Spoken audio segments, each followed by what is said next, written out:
আচ্ছা, ভূমিকম্পের জায়গাতে ছিলাম আগের দিন। প্লেট টেকটনিকগুলো বুঝছিলাম যে প্লেটের চলনগুলো আগের দিন দেখছিলাম। প্লেটের চলনগুলো কী জিনিস হয়ে গেছে আস্তে। বলছে স্যার দুই ধরনের প্লেটের চলন তাকাও। প্লেটের চলন দুই ধরনের হয়, একটা বলে কনভার্জিং, একটা ডাইভার্জিং। স্যার কনভার্জিং মানে ধরে নাও দুটো প্লেট আছে, দুটো প্লেট একে অপরের দিকে যাচ্ছে।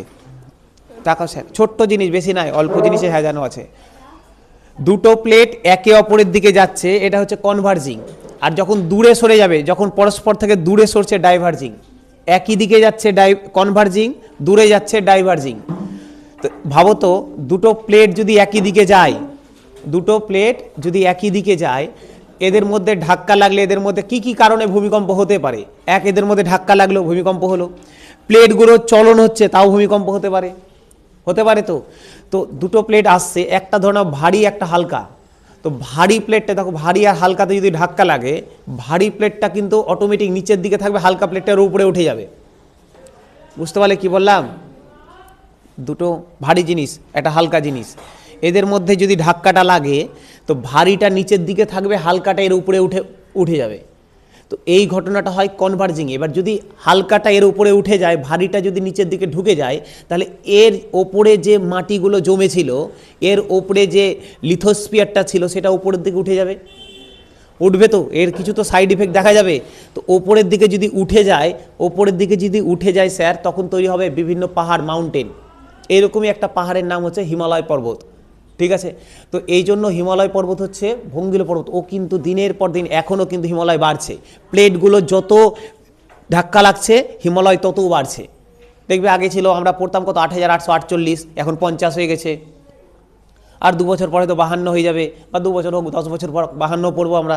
তো এইভাবে কিন্তু বাড়ছে, বোঝা গেল? আর এগুলো প্রত্যেকটা ডাটা স্যার মানে একটু আপডেটেড ডাটা রাখবে। যেমন আমরা একটা নতুন ডাটা পাবলিশড হয়েছে, যে আমরা আগে পড়তাম স্যার কোস্টাল লাইন ভারতের কোস্টাল লাইন কত কিলোমিটার জানা আছে কারো?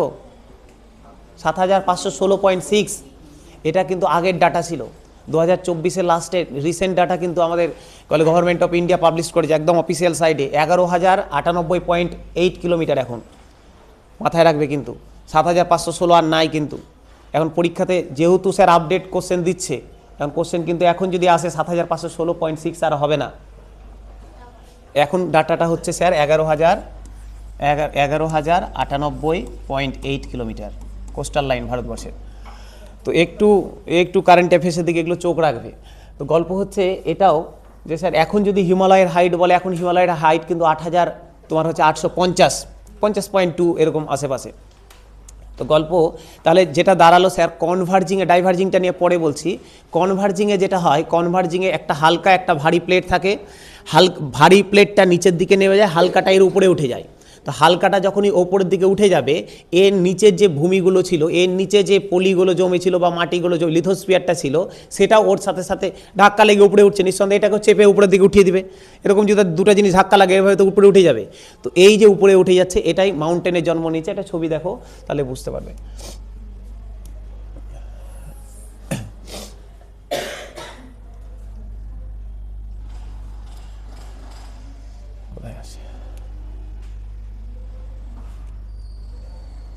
দেখো,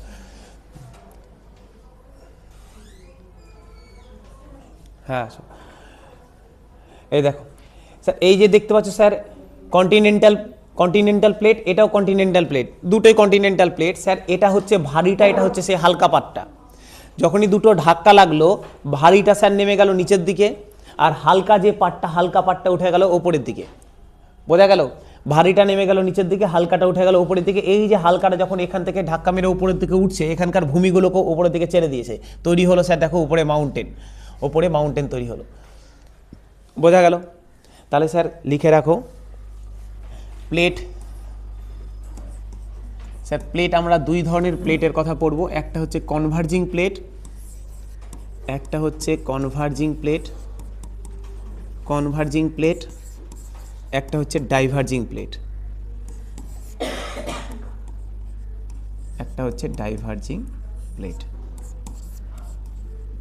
একটা কনভার্জিং প্লেট, একটা ডাইভার্জিং প্লেট।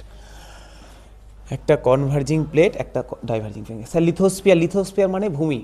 ভূমির অংশ, ভূমির পার্ট লিথোস্ফিয়ারের অন্তর্গত।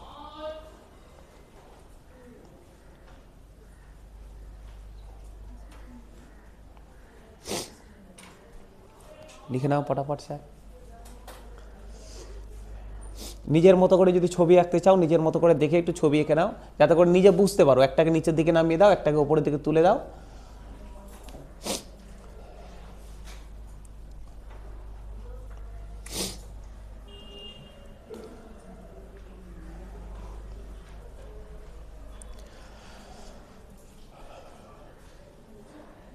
হয়েছে?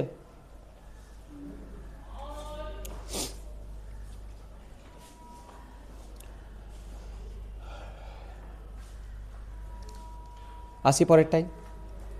এটা পড়লাম স্যার কনভার্জিং প্লেট। এবার আসি sir diverging plate. Diverging plate, আচ্ছা এখানকার স্যার ইফেক্ট লিখে রাখো।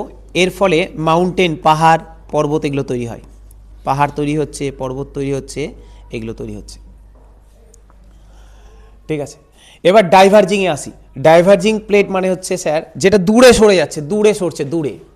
কাছাকাছি আসছিল, একই দিকে যাচ্ছিল কনভার্জিং, দূরে সরে যাচ্ছে ডাইভার্জিং, দূরে যাচ্ছে ডাইভার্জিং। তো দূরে যদি সরে যায় কি হতে পারে ভাবো তো, বলো তো কি কি হতে পারে? তোমার মাথায় কি আসছে? মেন কি হয়ে যাবে? ফাটল হবে। হ্যাঁ ভালো কথা বলেছি স্যার, ফাটল হতে পারে, নদী সৃষ্টি হতে পারে স্যার। নদী সৃষ্টি হতে পারে না, খাত সৃষ্টি হতে পারে। আশেপাশে যদি কোনো জলাভূমি থাকে সেখান থেকে জল চলে আসবে, অগ্নি উৎপাত হতে পারে। ভেরি গুড, এটাই সব থেকে ইম্পর্টেন্ট। যে স্যার যদি ডাইভার্জিং হয়, ভাবো তো দুটো প্লেট যদি ডাইভার্জিং হয়, তাহলে ওর নিচে তো আছে ম্যাগমা। আমরা পড়েছিলাম আগের দিন, পড়েছিলাম তো ওর নিচে তো আছে ম্যাগমা। ম্যাগমাটা যখন বাইরে বেরিয়ে আসবে তখন অগ্নি উৎপাত হবে। এবার তাহলে ভলক্যানো হতে পারে, আগ্নেয়গিরি হতে পারে। আগ্নেয়গিরি আমরা একটু পরেই পড়বো। আচ্ছা ভাবো তো যদি স্যার সেটা ভূমির উপরে হয়, লিথোস্ফিয়ারে যদি সেটা হয়, আমাদের ভূমিভাগে হয়, সেটাকে আমরা আগ্নেয়গিরি নাম দেবো। কিন্তু সেটা যদি সমুদ্রের তলায় হয়, সুনামি তো স্যার আলাদা জিনিস। সুনামি আলাদা জিনিস, সুনামি নিয়ে পরে বলছি। সুনামি আলাদা জিনিস। সুনামি হচ্ছে এক টাইপের সমুদ্রের ভূমিকম্প, সুনামি আলাদা জিনিস। আমি বললাম স্যার সমুদ্রের মধ্যে যদি স্যার ভূমির উপরে হয়, ভূমির উপরে দুটো প্লেট সরে গেল, দুটো প্লেট নিচ থেকে সরে গেল, তাহলে ওখান থেকে ম্যাগমা বাইরে বেরিয়ে আসবে। বাইরে বেরিয়ে এসে সেটা লাভা আকারে যাবে, সেটাকে আমরা আগ্নেয়গিরি নাম দিচ্ছি। ভালো কথা, সেটা আগ্নেয়গিরি আমরা আলাদাভাবে পড়ছি। আমি বললাম যদি সমুদ্রের ভিতরে হয়, সমুদ্রের ভিতরে স্যার জলের তো অনেকটা লেয়ার আছে, 100 মিটার আছে, কোথাও 11.9 কিলোমিটার, 11 পয়েন্ট, এমনি সমুদ্রের গভীরতা 11 কিলোমিটার পর্যন্ত গেছে। তো স্যার সেই জায়গাতে গিয়ে যদি নিচটা ফাটল হয়, সেখান থেকেও তো মাটির ভিতর থেকে লাভা বেরাবে, লাভা বেরাবে। তাহলে সমুদ্রের ভিতরে একটা লাভার একটা পাহাড় টাইপের সৃষ্টি হবে না? ভাবো তো, লাভাটা বেরিয়ে সমুদ্রের ভিতরেই তো জমা হবে ওগুলো। তো এটাকে বলা হয় রিজ, বলা হয় RIDG। এটা কিছু না, এটা সমুদ্রের ভিতরের এক ধরনের পাহাড়। ঠিক আছে, সমুদ্রের ভিতরেও কিন্তু পাহাড় সৃষ্টি হয়। তো এরকম প্রচুর রিজ তৈরি হয়েছে বিভিন্ন জায়গাতে, প্রচুর রিজ তৈরি হয়েছে বিভিন্ন জায়গাতে। যেমন নর্থ আমেরিকা এবং আফ্রিকার মিডিলে আছে পৃথিবীর মধ্যে সব থেকে বড় রিজ, দেখাচ্ছি মিড ওসিয়ান রিজ। লিখে রাখো স্যার কি তৈরি হবে? রিজ তৈরি হবে। সব থেকে ওয়ার্ল্ডের সব থেকে বড় রিজ হচ্ছে mid ocean ridge.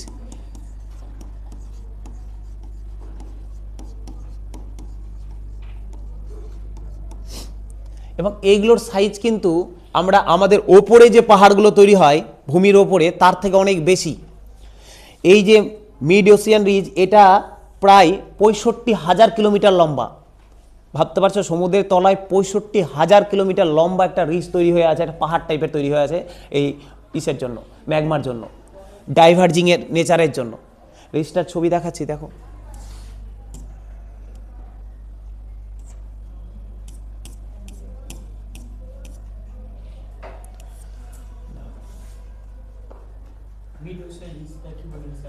Mid ocean রিজটা তৈরি হয়েছে নর্থ আমেরিকা রিজের মধ্যে, দেখাচ্ছি, সেটাই দেখাচ্ছি। দাঁড়াও, হ্যাঁ সব থেকে বড়।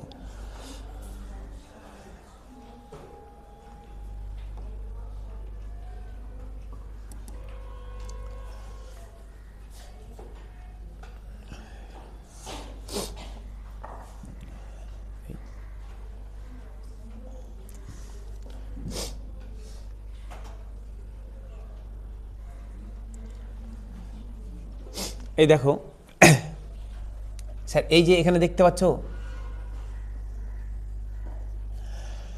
এই যে রিজটা তৈরি হয়েছে দেখতে পাচ্ছি স্যার, কালো কালার করা আছে। এই যে রিজটা তৈরি হয়েছে স্যার, এইদিকে আছে Eurasian plate, Eurasian plate, Eurasian, এখানে African plate, African North American plate. এই যে স্যার এই জায়গাটাতে ধাক্কা লেগে তৈরি হয়েছে স্যার, এখানে পৃথিবীর মধ্যে সবথেকে বড় রিজ তৈরি হয়েছে মিড ওশিয়ান রিজ। প্রায় 65,000 কিলোমিটার লম্বা, 1-2 কিলোমিটার না, কিন্তু 65,000 কিলোমিটার, বুঝতে পারছো? 6500, 65,000 কিলোমিটার লম্বা এই রিজ। একই রকম ভারতের এখানে দেখো, ভারতের এখানেও কিন্তু একটা রিজ তৈরি হয়ে আছে, দেখো ভারতের এখানেও একটা রিজ তৈরি হয়েছে। এইগুলোর ওপর দিয়ে কিন্তু সহজে জাহাজ যেতে পারে না, জাহাজগুলো কারণ নিচে আটকে যাবে, নিচে তো ফুলে আছে ও, তো নিচে আটকে যাবে, ওই জন্য জাহাজগুলো তখন যেখানে যেখানে গভীরতা কম ওই জায়গা দিয়ে যেতে হয়। সব জায়গা দিয়ে জাহাজ যেতে পারে না, কিন্তু ইচ্ছা হলে স্যার জল আছে ওপর, তোমার দেখে মনে হচ্ছে উপরে জল আছে, নিচে পাহাড় উঠে আছে, তো সব জায়গায় এরকম। ভারতের এখানেও দেখো, এটা আফ্রিকান প্লেট, এখানে আছে আফ্রিকান প্লেট, এখানে আছে আরাবিয়ান প্লেট, এখানে আছে ইন্ডিয়ান প্লেট, আর এটা হচ্ছে ইউরেশিয়ান প্লেট। এই জায়গাতেও কিন্তু ধাক্কা লেগে এখানেও কিন্তু আফ্রিকান প্লেটের সাথে আরাবিয়ান প্লেটের ধাক্কা লাগার ফলে বা এদিকে ইন্ডিয়ান প্লেটের ধাক্কা লাগার ফলে এখানেও কিন্তু একটা রিজ তৈরি হয়েছে। তো এরকম প্রচুর রিজ কিন্তু সমুদ্রের নিচে কিন্তু রয়েছে। এটা হচ্ছে ডাইভার্জিং নেচার তোমার হচ্ছে প্লেটের। কনভার্জিং হলে ভূমির উপরে পাহাড় তৈরি হচ্ছে, ডাইভার্জিংয়ের ফলে ভূমিটা উপরের দিকে উঠছে না, কিন্তু নিচ থেকে লাভা বেরিয়ে জমে জমে জমে জমে সেখানে একটা উঁচু আকার নিচ্ছে। বোঝা গেল? বুঝতে পারলে? সমস্যা নাই তো? নাই স্যার। তাহলে স্যার লিখে রাখো যে ওটা লিখলে, মিড ওশিয়ান রিজ লিখলে? হ্যাঁ স্যার লিখে নিয়েছি। চলো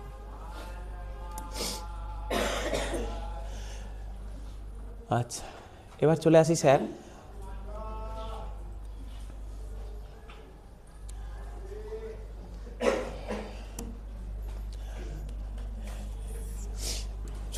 হেডলাইন করো স্যার হচ্ছে হেডলাইন করো ভূমিকম্প। হেডলাইন করে দাও স্যার ভূমিকম্প।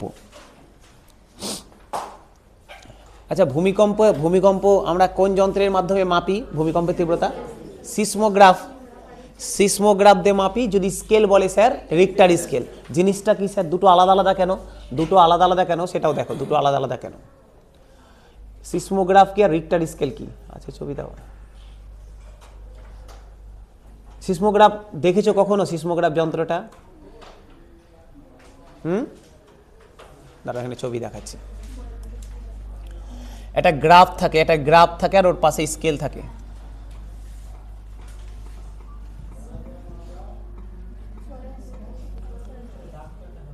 কি? হ্যাঁ,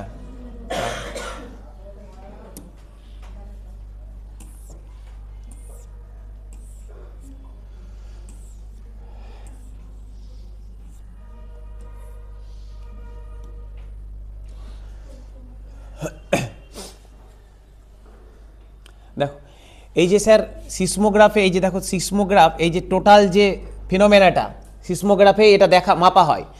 দেখছো আমরা মাপি কিভাবে স্যার? এই যে বিভিন্ন যে স্কেলগুলো পরিমাপ দিচ্ছে সেটা আমাদের ভূমিকম্পের তীব্রতাকে দেখায়। এবার গল্প হচ্ছে, এটা তো একটা স্কেল আছে, এটাতে যেমন এটা দেখো 12-র ভ্যালু, 11-র ভ্যালু, 10-এর ভ্যালু, 9-এর ভ্যালু, 8-এর ভ্যালু, এরকম একটা স্কেলে মাপা হয়। আমাদের জ্যামিতির স্কেল এখানে বসাবো না, একটা স্কেলে। যন্ত্রটার নাম সিসমোগ্রাফ, টোটাল ফেনোমেনাটা হচ্ছে সিসমোগ্রাফ, কিন্তু যে স্কেলটাতে পরিমাপ করা হয় সেই স্কেলটা হচ্ছে রিক্টার স্কেল। যে স্কেলটাতে এই যে মাপগুলো যে স্কেলটাতে দেখা হয় সেটা হচ্ছে রিক্টার স্কেল। ঠিক আছে, দেখবে আমাদের ভূমিকম্প কালকে না পরশু হলো না, ঠিক আছে? তো যাই হোক, এটা হালকা হয়েছে। এবার ভূমিকম্পের গল্প আছে, ভূমিকম্পতে ঢুকি তারা বুঝতে পারবে। চলো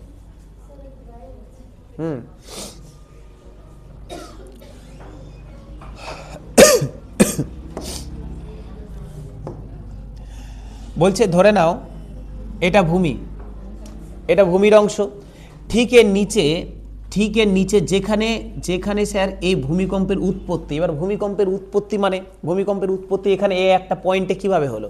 একটা পয়েন্টে স্যার ওই আবার এই প্লেটের গল্প। যদি যেই পয়েন্টে ধাক্কা লেগেছে, যে পয়েন্টটিকে দুটো প্লেট, এবার যে কোনো প্লেট ধাক্কা লাগতে পারে, দুটো প্লেট যেখানে ধাক্কা লেগেছে, এবার দুটোর মধ্যে তো ডিসব্যালেন্স হবেই। সে একটা দুটো জিনিস, এত বড় জিনিস আছে, নিচে ধাক্কা লাগে, তোমার উপরে ধাক্কা লাগেনি, নিচে ধাক্কা লেগেছে, তো ওর উপরেই তো দাঁড়িয়ে আছে লিথোস্ফিয়ারটা, পুরো ভূমিভাগটা তো ওই প্লেটের উপরে দাঁড়িয়ে আছে। তো এই প্লেট যখন দুটো ধাক্কা লাগলো, ওর ওপরের ভূমিটা তো কম্পন হবেই, আর প্লেটটা কি বললাম স্যার আগের দিন, ওই কালে ভুড়ির মতন, পেটের ভুড়ির মতন, ঠিক আছে, ও না একদম সলিড না, ঠিক আছে, একদম লিকুইডের টাইপের, লিকুইড টাইপের উপরে দাঁড়িয়ে আছে। এবার ওর উপরে যখন ধাক্কা লাগছে পুরো লিকুইডটা নড়ে যাচ্ছে, এটা তো ভাসমান টাইপের রয়েছে, যখন এটা ধাক্কা লাগলো পুরো উপরের জিনিসটা নড়ে গেল, নড়ে যাওয়ার ফলেই ভূমিকম্পটা হচ্ছে। এবার ধাক্কাটা কতটা মাটির গভীরে লেগেছে, কত ধাক্কাটা কত স্ট্রংভাবে লেগেছে তার উপর ডিপেন্ড করবে ভূমিকম্পের তীব্রতা কত হবে। ধরে নাও এই জায়গাটা, এটাকে বলা হয় ফোকাস, যেখানে যে জায়গাতে গিয়ে ভূমিকম্পের উৎপত্তি হয় সেটা হচ্ছে ফোকাস। এখানে ধাক্কা লাগার ফলে এখান থেকে বিভিন্ন ওয়েভ গিয়ে ভূমিকে যে পয়েন্টে স্পর্শ করে, যে জায়গাতে ফার্স্ট স্পর্শ করবে, এটা হচ্ছে এপিসেন্টার। এটা হচ্ছে এপিসেন্টার। এপিসেন্টার তার মানে আমাদের ভূভাগে যেখানে ভূমিকম্পের তীব্রতা সব থেকে বেশি সেটা হচ্ছে এপিসেন্টার। এবার এপিসেন্টার থেকে এবার ভূমিকম্পটা বিভিন্ন জায়গায় যত দূরে দূরে যাবে আস্তে আস্তে এর তীব্রতা কমতে থাকবে। এখানে হচ্ছে মেন ও গিয়ে আঘাত করেছে, এই তরঙ্গটা মেন গিয়ে এখানে আঘাত করেছে। এবার স্যার কতগুলো তরঙ্গ হয়? তরঙ্গ নর্মালি 3টা তরঙ্গ হয়। এপিসেন্টার, যদি আমি এপিসেন্টারটাকে দেখাই স্যার, নর্মালি 3টা তরঙ্গ হয়, 3টার আরও বেশি আছে, 3 ধরনের তরঙ্গ হয়, ঠিক আছে। ফার্স্ট স্যার 3 ধরনের তরঙ্গ হয়। ফার্স্ট যে তরঙ্গটা প্রথম এখান থেকে বেরিয়ে যে তরঙ্গটা যায় সেটা প্রচণ্ড স্পিডে যায়, তার নাম হচ্ছে প্রাইমারি ওয়েভ। বলছে আমি এখানে যখন ধাক্কা লাগলো, দুটো জিনিস ধাক্কা লাগলো স্যার, তরঙ্গ তৈরি হবে, ওয়েভ তৈরি হবে। বলছে ওয়েভ 3টা ধাপে তৈরি হয়, 3 রকম ওয়েভ তৈরি হয়। সব থেকে স্পিডে ফার্স্ট যার স্পিড বেশি ও তারা প্রথমেই চলে যাবে, তো যার স্পিড বেশি ও ফার্স্টে চলে গেছে, যে প্রথমে যেটা গেছে তার নাম হচ্ছে প্রাইমারি, প্রাথমিক প্রাইমারি ওয়েভ। এর স্পিডটা সব থেকে বেশি, প্রায় 6 কিলোমিটার, প্রায় হচ্ছে স্যার 6 কিলোমিটার পার সেকেন্ড, সেকেন্ডে 6 কিলোমিটার গতি নিয়ে এটা গেছে। প্রথমটা ফার্স্টটা 6 কিলোমিটার পার ঘন্টার পার সেকেন্ডের স্পিড নিয়ে প্রাইমারি ওয়েভটা গেছে। তারপরে সেকেন্ডারি ওয়েভ, তারপরে আসে স্যার সেকেন্ডারি ওয়েভ।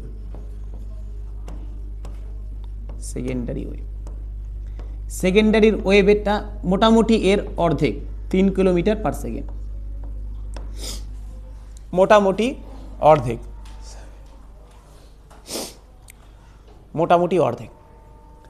তারপরে আসে স্যার লাভ ওয়েভ, এল, লাভ ওয়েভ, এটা 1.5 কিলোমিটার। লাভ থেকে ফের ভেবো না স্যার ভালোবাসার তরঙ্গ, এটা স্যার ভূমিকম্পের তরঙ্গ।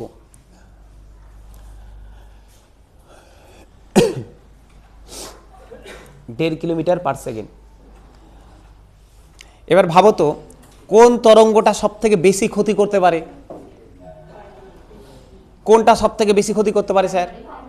প্রাইমারি স্যার তরঙ্গ সব থেকে বেশি ক্ষতি করতে পারে স্যার। ধরে নাও, এবার এটা ছোট্ট উদাহরণ দিই। ধরে নাও দৌড়াচ্ছ, রান হবে, মাঠে রান আছে, দৌড়াচ্ছ তুমি। দুই ধরনের, আমি দুটো ব্যক্তি ধরে নাও দৌড়াচ্ছে। এক ব্যক্তি প্রচণ্ড স্পিডে দৌড়াচ্ছে, আর একজন আস্তে আস্তে দৌড়াচ্ছে, আস্তে আস্তে। যে স্পিডে দৌড়াচ্ছে তার ক্ষতি করার চান্স কম। কারণ কি, আমি যখন স্পিডে দৌড়াবো আমি বেশি ডিরেকশন চেঞ্জ করতে পারবো না। তুমি ভেবে দেখো তো, তুমি খুব স্পিডে দৌড়াচ্ছ, একবার এদিক দৌড়াতে পারবে না, পড়ে যাবে নিজেই। যে আস্তে দৌড়াবে ওর কাছে অনেক টাইম আছে। আমি আস্তে দৌড়াচ্ছি, সুন্দর করে যেতে যেতে পঙ্কজকে এক চল লাগিয়ে দিলাম, আবার কিছু দূর গেলাম, ওকে লাত মেরে দিলাম। তো আমার যে আস্তে যাবে তার কাছে অনেক ধরনের ফেনোমেনা করার উপায় আছে। যে আমি যদি স্পিডে দৌড়াই, আমি যদি বেশি এদিক ওদিক করতে আমি নিজে উল্টে যাব। তো যে স্পিডে যাবে তার কাছে আদার অ্যাক্টিভিটি করার চান্স কম। কিন্তু যে আস্তে যাচ্ছে, বুঝতে পারছো, ঢিলে সুন্দর করে আস্তে আস্তে যাচ্ছে মজা নিয়ে, আস্তে যাকে পারছে সামনে চড়ফড় মারছে। তো যত ধরনের ক্ষয়ক্ষতি হয়, যত বিল্ডিং পড়ে যাচ্ছে, এই পড়ে যাচ্ছে, বেশিরভাগটা হয় লাভ ওয়েভের জন্য। বুঝতে পারছি স্যার, নামের সাথেও মিল আছে। তো যত ধরনের কাজ হয় সব কিছু, যত ধরনের বেশি ক্ষতি স্যার, সব হচ্ছে লাভ ওয়েভের জন্য হয়।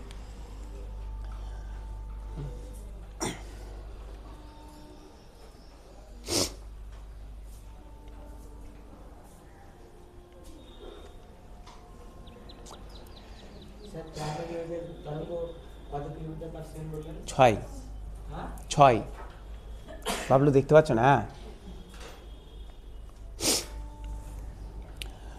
হয়ে গেল। আচ্ছা, এবার আর একটা জিনিস দেখায়,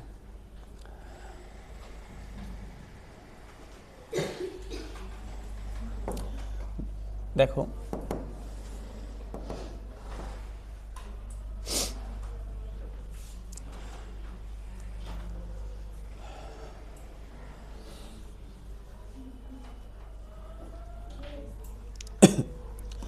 ভারতের মেনলি দেখো এই ভূমিকম্পের ওপর ভিত্তি করে গোটা পৃথিবীর ভূমিভাগকে বিভিন্ন জোনে ভাগ করা হয়।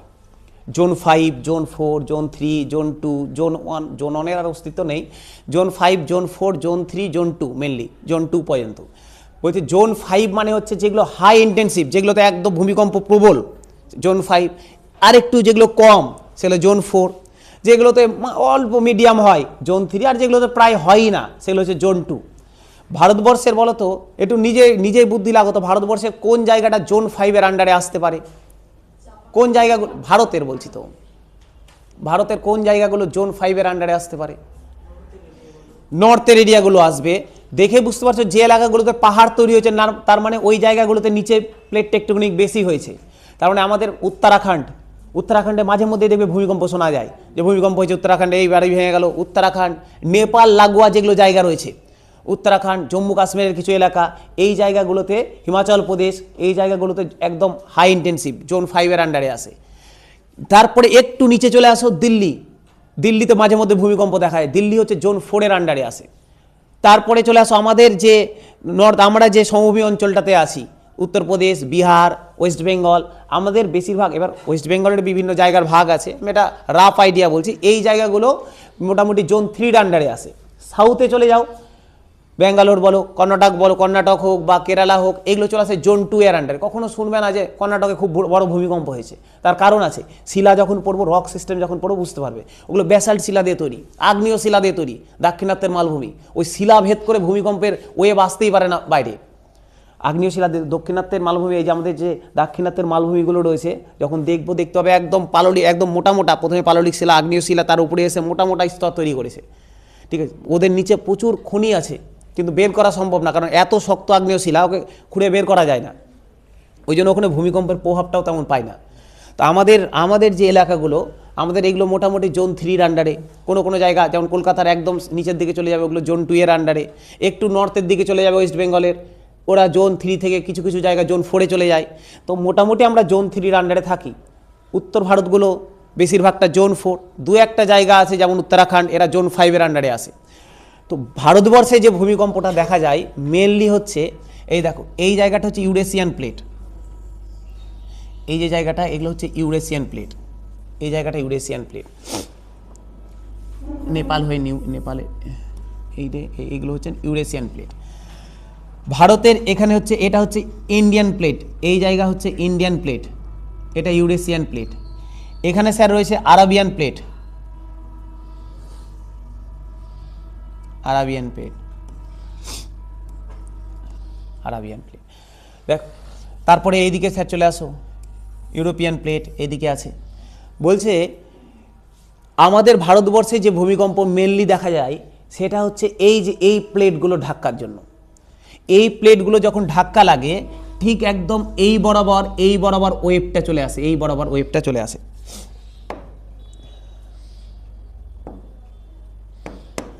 এই বরাবর হচ্ছে গিয়ে ওয়েভটা ফ্লো করে, এই বরাবর ওয়েভ ফ্লো করে। ওই জন্য এর আন্ডারে যতগুলো এপিসেন্টার, এর আন্ডারের ওপর দিয়ে যেগুলো জায়গা যাচ্ছে, দেখতে পাবে এর ওখানে জম্মু কাশ্মীর, লাদাখ হয়ে, নেপাল হয়ে এইদিকে চলে যাও, কিছু তোমার হচ্ছে একদম নর্থ ইস্টের কিছু রাজ্য যেমন অরুণাচল প্রদেশ হয়ে, এই জায়গার উপর দিয়ে বেশি ভূমিকম্প আসে। আমাদের মেনলি এই প্লেটগুলোর ধাক্কার জন্য আমাদের এই জায়গাতে ভূমিকম্পটা দেখা যায়। নিচের দিকে এই ইন্ডিয়ান প্লেটের সাথে ধাক্কা লাগারও তো প্লেট লাগবে, ধাক্কা লাগার জন্য, হ্যাঁ, ইন্ডিয়ান ওশিয়ানের যে নিচে প্লেটগুলো আছে, ছোট কিছু প্লেট আছে, ওরা ধাক্কা মারে না, কিন্তু ওই ধাক্কার ওই বড় প্লেট না, ধাক্কাটাও আসতে লাগে। তার মধ্যে যেহেতু আগ্নেয় শিলা দিয়ে তৈরি নিচের পোর্শনটা, ওই পোর্শনটা অত কার্যকরী হয় না। তুমি এইদিকে দেখো, যেগুলো জায়গাতে বড় বড় প্লেট রয়েছে, ওই জায়গাগুলোতে সব থেকে বেশি ভূমিকম্প কোথায় হয়?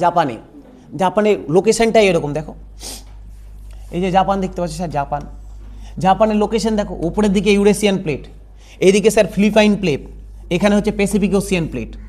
জাপানের লোকেশনটাই এরকম যে 3 দিক থেকে 3টা প্লেট, একদম মুখে জাপান বসে আছে, এই দিক থেকে ইউরেশিয়ান প্লেট যদি ঠেলে দিল, এই দিক থেকে প্যাসিফিক ওশিয়ান সব থেকে বড় প্লেট। এটা এই শুধু দেখো, এটা প্যাসিফিক ওশিয়ান শুধু এই দিকে না, প্যাসিফিক ওশিয়ান এখানেও, মানে এটা তো গোল গোল। তো আমি ওটাকে মিডিল থেকে কেটে চ্যাপ্টা করে দেখাচ্ছি, এটাকে জয়েন্ট করলে তো এসে জয়েন্ট হয়, মানে এই সাইডটা পিছন দিক দিয়ে ঘুরে এসে আবার এই দিকে জয়েন্ট হয়ে আছে, অনেক বড় প্লেট এটা। তো এই দিকে জাপান বসে আছে 3টা প্লেটের একদম মাঝামাঝি জায়গাতে, একদম শীর্ষে বসে আছে। এই দিক থেকে চাপলেও ওকে ভূমিকম্প, এই দিক থেকে ঠেললেও ভূমিকম্প, এই দিক থেকে ঠেললেও ভূমিকম্প, ওই জন্য ভূমিকম্প লেগেই আছে। ওই জন্য জাপানের বাড়িঘরগুলো দেখবে করে দেয়, নিচে চাকা লাগানো বাড়ি। চাকা লাগানো বাড়ি তার মানে এমন না যে ঠেললে বাড়ি চলে গেল, তা না, মানে চাকা লাগানো বাড়ি মানে হচ্ছে ওদের আমাদের মতো একদম পিওর ইসের বাড়ি না, ওদের বাড়িগুলোর নিচের দিকে বড় বড় লোহার প্লেটগুলো দিয়ে, মানে বাড়িগুলো যাতে ভূমিকম্প আসলে নড়ে গিয়ে আবার স্টেবল হয়ে যেতে পারে। যতক্ষণ নড়ার জায়গা থাকবে ততক্ষণ তোমার হচ্ছে গিয়ে ভাঙবে না, ও না নড়লো তার মানে ওর জিনিসটাকে অ্যাবজর্ব করে নিল। আর নড়ার জায়গা নাই, একদম নিচ থেকে ভিতকে ভেঙে দিবে।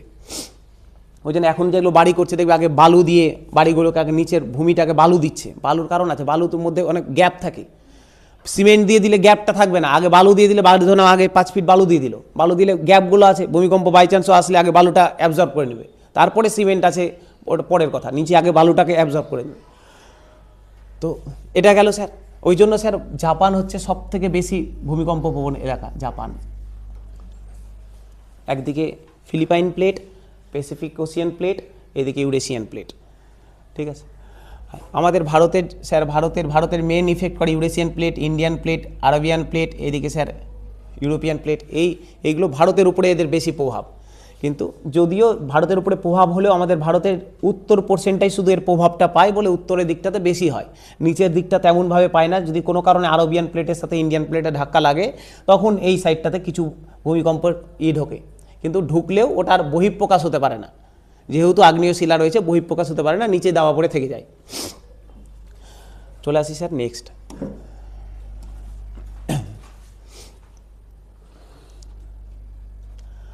এবার আসি স্যার সুনামিতে।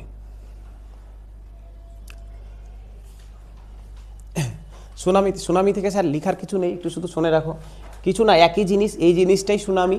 বলছে এটাই ভূমিকম্পটাই যখন সমুদ্রে হবে, ভূমিকম্পটা যখন সমুদ্রে হবে, কোনো সমুদ্রে হবে, দেখো সমুদ্রে ভূমিকম্প হলে সমুদ্রের কোনো ক্ষতি নাই, কারণ সমুদ্রের লেভেল গভীরতাটাই এতটা বেশি যে ওই ভূমিকম্প সমুদ্রের ক্ষতি করতে পারবে না। ক্ষতিটা হবে কোথায়? ক্ষতিটা হবে গিয়ে ওর প্রান্ত দেশে। সমুদ্রের মধ্যে কি ক্ষতি হবে? সমুদ্রের গভীরতা, ভূমিকম্পের তীব্রতা কত, ধরনা ভূমিকম্পের যাই তীব্রতা হোক না কেন, সমুদ্রের জলের গভীরতা, যে জায়গাতে জল ধরনা 3 কিলোমিটার 4 কিলোমিটার গভীর, ওখানে কি ক্ষতি করবে? ওর জল যথেষ্ট, ওর ভূমিকম্পের তীব্রতা আস্তে আস্তে জল থেমে নেবে ওটাকে, কিন্তু ক্ষতিটা হয় কোথায়? ক্ষতিটা হয় ওর প্রান্ত দেশে, প্রান্ত যে এলাকাগুলো থাকে। এটা নর্মাল আমার গামলাতে জল আছে, গামলার ভিতর থেকে আমি যদি এখানে হাত দিয়ে থাওয়া মারি গামলাতে, তো জলটা টলমল করলো, আবার জলটা জলের জায়গাতে স্থির হয়ে গেল, কিন্তু অসুবিধা হলো কি এর আশেপাশে যে জায়গাগুলো ছিল ওই জায়গার উপর দিয়ে জলটা চলে গেল, জলটা কিছু দূর গিয়ে ব্যাক করে আবার ওর জায়গাতে স্থির হয়ে যাবে জল, কিন্তু ওই যে যেটুকুটা গেল ওইটুকুটা জায়গার ও ক্ষতি করে দেবে, ক্ষতি। আর এটা মানে এত ফাস্ট হয় যে সুনামি হওয়ার সময় বুঝতে পারবে না, পালানোর টাইমও নাই, হঠাৎ করে জলটা এমনভাবে আসে যে পালানোর টাইমও পাবে না। আর জলের তীব্রতা তো কম থাকে না, ধরে নাও একটা জলের হাইট 100 মিটার উপর দিয়ে জল যাচ্ছে, মানে হয়তো 3-4 তলা বাড়ির ওপর দিয়ে জল যাচ্ছে, একদম যা ছিল ধুয়ে মুছে নিয়ে চলে যাবে, যতটা ও যেতে পারবে, যতটা ভূমিকম্পের তীব্রতা বেশি হবে জলকে ততটা নিয়ে যাবে। বোঝা গেল? ধরে নাও এরকম প্লেট আছে, এরকম প্লেট, এর উপরে সমুদ্রে, যদি ভূমিতে থাকে তাহলে তো ভূমি নড়ে গেল, ঠিক আছে বুঝে গেলাম, কিন্তু যদি এটা সমুদ্রের উপরে থাকে ভাবো তো এই দিককার প্লেটটা এর উপরে উঠে গেছে, তার মানে জলটাও এদিকে চেড়ে যাবে, জলের লেয়ারটাও চেড়ে যাবে। এবার একদিককার জল যদি চেড়ে গেল, যে ভূমিকম্প হওয়ার আগে দেখবে যদি গামলাতেও জল নাও, জলটা যখন নাড়াবে দেখবে আগে এক সাইডটা নেমে যায়, এই দিকটা নেমে গেল, তারপরে যখন জলটা আসো তখন একে ফুলে দিয়ে যায়। বুঝতে পারো কী বলতে চাইছি? তুমি যখন গামলাটা নাড়াবে জল নিয়ে, আগে নাড়ালে এই দিককার জলটা নিচে নেমে যায়, আগে নিচে নামলো, তারপরে এই দিককার উঁচু জলটা এসে বাইরে গিয়ে পড়লো। তো সমুদ্রেও একই হয়, সুনামি আসার আগে মানে যে ওর যে সীমানার জলগুলো, যেগুলোকে আমরা কি বলি বিচ বলি, বিচের এরিয়ার যে জলগুলো আগে দূরে সরে যায়, তারপরে যখন ওই দিক থেকে উঁচু হয়ে যখন জলটা আসে তখন এবার ও পুরোটাকে নিয়ে ভেসে চলে যায়। প্লেটটাও তো চেড়ে আছে এক সাইডে, প্লেটটাও তো একদিকে চেড়ে গেছে, বোঝা গেল? তো স্যার এটাই সুনামি। 2002 তো ইন্দোনেশিয়া, 2002 ইন্দোনেশিয়াকে দেখিয়ে দিয়েছে সুনামি কী জিনিস। আচ্ছা, এরপরে আসি স্যার, এরপরে আসি তোমার হচ্ছে আগ্নেয়গিরি। আগ্নেয়গিরিটা হয়ে গেলেই আমাদের এই পোর্শনটা শেষ হয়ে যাবে। হেডলাইন করে দাও স্যার আগ্নেয়গিরি, হেডলাইন করে দাও আগ্নেয়গিরি। আগ্নেয়গিরি, আগ্নেয়গিরি, হেডলাইন করে দাও আগ্নেয়গিরি।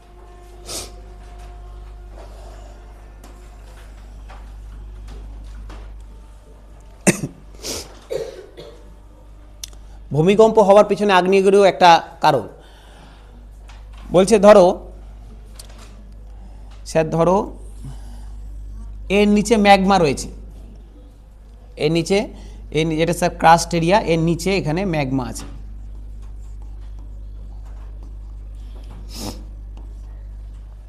ম্যাগমা রয়েছে। এবার এই অঞ্চলের যদি প্লেটের ডিস্টারবেন্স হয়, এই অঞ্চলের যদি প্লেটের ডিস্টারবেন্স হয়, তাহলে যদি নর্মাল এলাকাতে হয়, নর্মাল এলাকাতে হলো ওয়েভ গিয়ে ভূমিকে হেলিয়ে দিল, ভূমি ওখান থেকে বেরিয়ে গেল, ঠিক আছে। কিন্তু ধরে নাও এই জায়গাতে ম্যাগমার লেয়ারটা অনেক ওপরে আছে, এবং ম্যাগমা যেখানে আছে, প্রত্যেকটা জায়গাতে নিচে ম্যাগমা আছে, কিন্তু যেখানে ম্যাগমার লেয়ারটা একটু ওপরে আছে সেই জায়গাতে ধরে নাও প্লেটের কোনো ডিস্টারবেন্স হয়েছে। তাহলে এখানে যদি ডিস্টারবেন্স হয়, এখান থেকে ম্যাগমাটা বেরাবে হচ্ছে গিয়ে ভূমি হয়ে। এবার ম্যাগমাটা যখন এখান দিয়ে বেরাবে, এখান দিয়ে ছিদ্র করে, ম্যাগমা ছিদ্র, এটাকে বলা আগ্নেয়গিরি ছিদ্র, এখান দিয়ে যখন বেরালো, ক্র্যাটার বলে, ইংলিশে ক্র্যাটার বলে। এবার এখান দিয়ে যখন বেরালো, আস্তে আস্তে আস্তে আস্তে গিয়ে এগুলো ছড়াতে থাকবে, আস্তে আস্তে গিয়ে এগুলো ছড়াতে থাকবে চারিদিকে। এই যে বাইরে যখন এটা বেরিয়ে যাচ্ছে, এটা হচ্ছে লাভা। লাভা। এবার হচ্ছে স্যার ম্যাগমা লাভা কি আলাদা জিনিস? আলাদা জিনিস না। ম্যাগমা থেকে যখন বাষ্পটা আলাদা হয়ে যায়, ম্যাগমা থেকে যদি বাষ্পটাকে বাদ দিয়ে দিই তাহলে লাভা পড়ে থাকে। ম্যাগমা থেকে যদি আমি ভ্যাপারটাকে বাদ দিয়ে দিই, ম্যাগমা থেকে যদি বাষ্পটাকে বাদ দিয়ে দিই তাহলে পড়ে থাকে হচ্ছে লাভা। লাভা পড়ে থাকে। দেখবো স্যার ম্যাগমা থেকে কি কি বেরায় না বেরায় দেখতে পাবো। ম্যাগমা থেকে যদি বাষ্পটাকে আলাদা করে দিই, লাভা পড়ে থাকবে।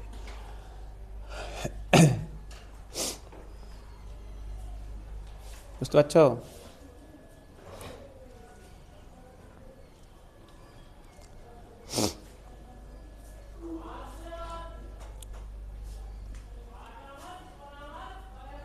সবার group CD form fill up হয়ে গেছে? হয়ে গেছে? কি হয়েছে? দীপা আবার গাল দেওয়া শুরু করলে? স্যার আবার 1000 টাকা চুনা লাগিয়ে দিল আমার। করে নিয়েছে সবাই নাকি দিবে না? কেন দিবে না? অবশ্যই দিবে। এটা হয়ে গেলে পরে সিলেবাসটা দেখাচ্ছি।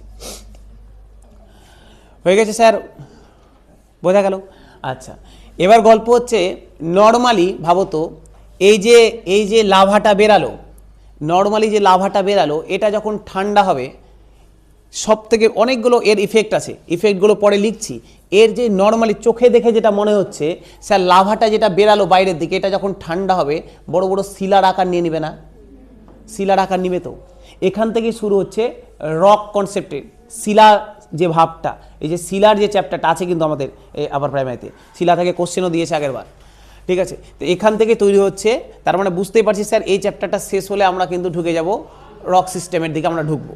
তাহলে এই জিনিসগুলো যখন এসে জমা হচ্ছে, এবার যেটা ক্ষয় পেয়ে যাচ্ছে, রূপান্তর শিলা কী জিনিস, পাললিক শিলা কী জিনিস, আগ্নেয় শিলা কী জিনিস, আস্তে আস্তে আমরা এই চ্যাপ্টারে ঢুকবো।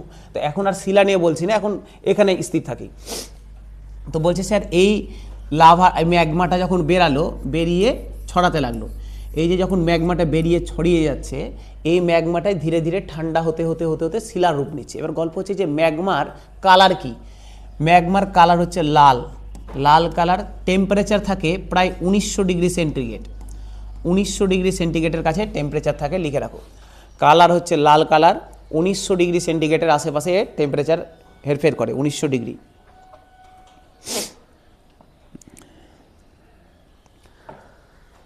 উনিশশো ডিগ্রির কাছে টেম্পারেচারটা হেরফের করে।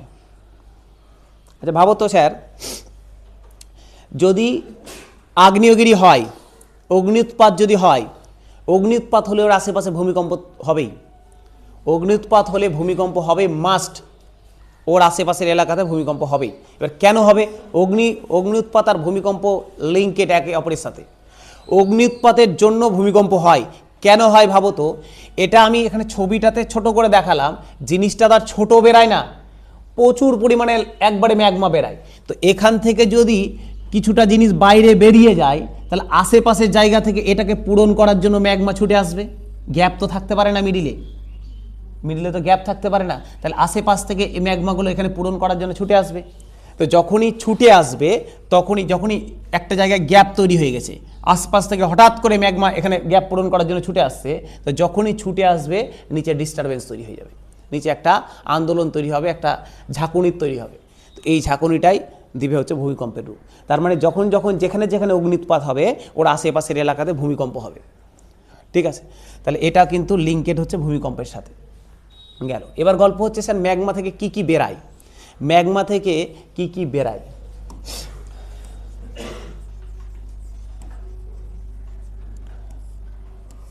এক হচ্ছে স্যার গ্যাসের মধ্যে কি কি থাকে স্যার? ভ্যাপার থাকে,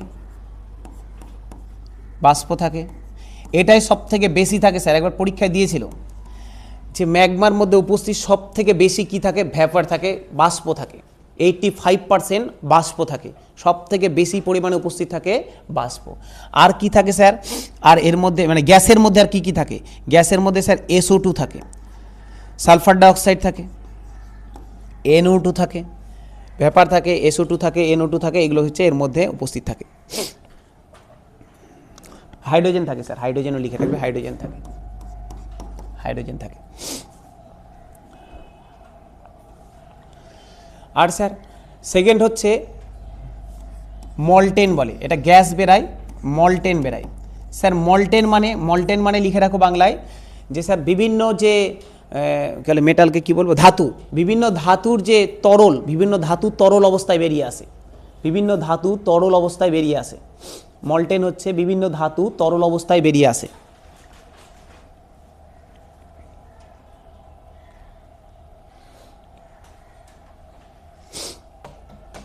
বিভিন্ন ধাতু তরল অবস্থায় বেরিয়ে আসে। এর বলো তো কোন ধাতু সব থেকে বেশি বেরাবে? নিকেল, ফেরাস, লোহা। স্যার এগুলো বেশি বেরোবে কারণ আমরা পড়েছিলামই, লিফে সব থেকে বেশি থাকে। ঠিক আছে, তো নিকেল, ফেরাস বেরা। আরও স্যার আমরা যে খনিজ সম্পদগুলো পাই, স্যার এটা কিন্তু অগ্নুৎপাতের জন্যই পাই। কিন্তু এই যে এত খনিজ সম্পদ পাচ্ছি, বিভিন্ন খনিজ সম্পদ পাচ্ছি, যাই পাই না কেন মাটি থেকে, বেশিরভাগটাই পাচ্ছি আমরা ম্যাগমার জন্য, না হলে পেতামই না। নাহলে ওই মাটি খুঁড়ে অতটা গিয়ে তুলা খুব চাপ হয়ে যেত। ম্যাগমাটা বেরাচ্ছে বলেই কিন্তু আমরা খনিজ সম্পদগুলো সহজে পাচ্ছি। এটা একটা ভালো দিক অগ্নুৎপাতে, মল্টেন। আর কোনটা? না, এটা মুখ হয়ে যায়, পাহাড়ের মতো মুখ হয়ে যায়, জমতে পাহাড়ের মতো মুখ হয়ে যায়। মুখটাকে ক্রেটার বলে। ওই ক্রেটার থেকে বেরোতে থাকে। আচ্ছা, আর কি বেরায় স্যার? তাহলে গ্যাস বেরায়, মল্টেন বেরায়। মল্টেনের মধ্যে বুঝে গেলাম স্যার যে মেটালগুলোর একটা লিকুইড ফর্ম। ফায়ার বল বেরায়, আগুনের গোলা, ফায়ার বল বেরায়, লিখে রাখো ফায়ার বল।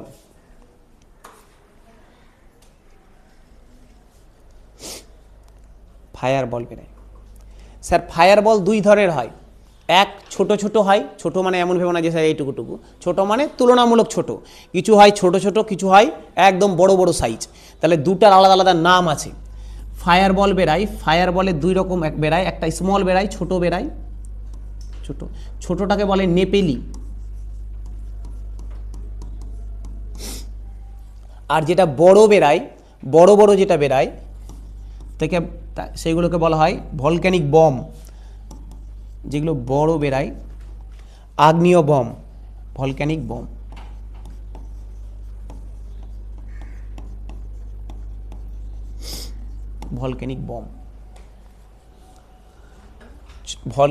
আগ্নেয় বম। ঠিক আছে, ফায়ার বল যেগুলো বেরাচ্ছে সেগুলো ছোটও বেরাতে পারে, বড়ও বেরাতে পারে। যেগুলো ছোট বেরায় সেগুলোকে বলা হয় তোমার হচ্ছে গিয়ে নেপেলি বলে, আর বড়গুলো হচ্ছে ভলক্যানিক বম, ক্রেটার বলে। ঠিক আছে স্যার। আচ্ছা, এটা কি বলতে চাইলাম, আচ্ছা এবার দেখো তো স্যার, এতটা পরিমাণে প্রচুর পরিমাণে SO2 বেরাচ্ছে, NO2 বেরাচ্ছে, ভ্যাপার বেরাচ্ছে, তার মানে যখন আগ্নেয়গিরি অগ্নি উৎপাত হবে ওর আশেপাশের সময়টাতে আগে পরে কিছুদিন পরে ধীরে ধীরে ধীরে ধীরে ওখানে যে মেঘ সৃষ্টি হবে, সেই মেঘটা এইগুলো দিয়ে তৈরি হবে না, তৈরি হবে অ্যাসিড বৃষ্টি। তাহলে এর একটা প্রভাব হচ্ছে, লিখে রাখো, ইফেক্ট লিখে রাখো, অ্যাসিড বৃষ্টি। অ্যাসিড বৃষ্টি আগ্নেয়গিরির ফলে কি কি জিনিস হয়? অ্যাসিড বৃষ্টি। ইফেক্ট লিখে রাখো স্যার, অ্যাসিড বৃষ্টি, অ্যাসিড বৃষ্টি।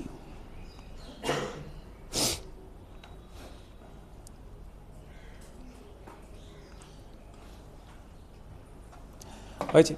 তারপরে লিখো আর প্রভাব লেখো, 1 নম্বর অ্যাসিড বৃষ্টি লিখলে। 2 নম্বর লিখো আগ্নেয় শিলার গঠন। আগ্নেয় শিলার গঠন, আগ্নেয় শিলার গঠন। 2 নম্বর লিখে রাখো স্যার, আগ্নেয় শিলার গঠন।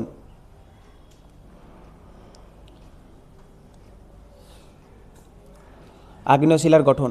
তারপর লেখো গরম গরম হাওয়ার প্রবাহ। গরম হাওয়ার প্রবাহ, গরম হাওয়ার প্রবাহ, গরম হাওয়ার প্রবাহ। নেক্সট লিখো স্যার, নেক্সট লিখো হচ্ছে খনিজ সম্পদের মানে বাইরে বেরিয়ে আসা, মানে খনিজ সম্পদ সঞ্চয় হওয়া, খনিজ সম্পদ বেরিয়ে আসা বা সঞ্চয় হওয়া।